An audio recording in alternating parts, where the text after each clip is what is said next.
Hello, I'm Dean. And I'm Diego. And today we're going to show you how to read the wiring diagram for your door locks on a 2007 Ford Ranger. Yeah. So we are going to unlock the passenger side door lock, which is right here. It's labeled as the passenger door unlock relay. And in order to make this work, we have to have power and ground touching either side of this coil right here. And when the coil gets power and ground, it creates an electromagnet that will move this switch and create contact to this other part right here. So first we're going to look for power, which should be from one of these hot at all times.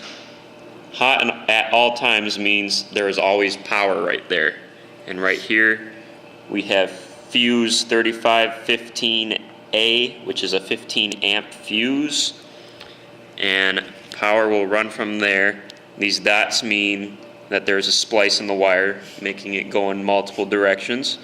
And power will travel through this wire and get to this side of the coil on the passenger door unlock relay. So we got power getting there, but we still need ground. Since power's going on this side, ground is going to be on the other side. And you follow the wire, and it's the low current board, but you can see the ground going to the board comes from ground 204. So now that we have power and ground to the coil right here, it's going to create an electromagnet, which is going to carry this to go here, which is the power flowing through. And if we follow it through, it's going to come all the way down to here into the door lock actuator. So now we have power getting to one side of the motor in the right front door lock actuator. Now we're going to need ground on the other side in order for it to work. So we're just going to assume that ground will go on the other side. So I'm going to follow this wire to find where ground is. There's a splice here, so it'll go both directions, but we really just need to go up here. And then this follows up here.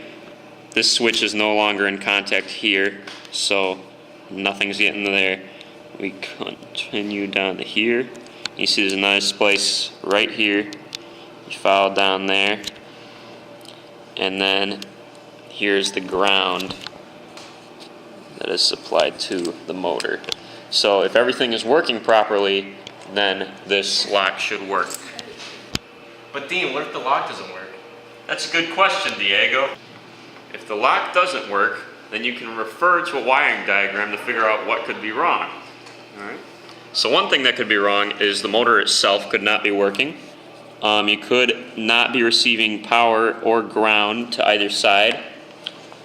Power, just a small note, power and ground can switch depending on if you're unlocking or locking, it will switch polarity. Another problem could be obviously bad wires. You could be not getting continuity in your door unlock relay. The fuse, the 3515 amp fuse could be blown. You could be getting bad ground from ground 301. All that good stuff. And that is how you read the door lock wiring diagram for 2007 Ford Ranger. Now you could use the same concepts for other wiring diagrams. It's not just door locks. Every electrical component will have a wiring diagram.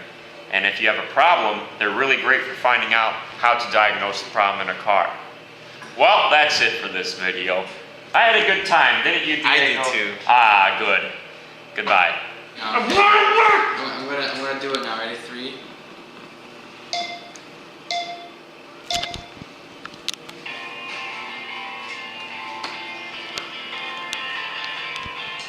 Diego. Dean!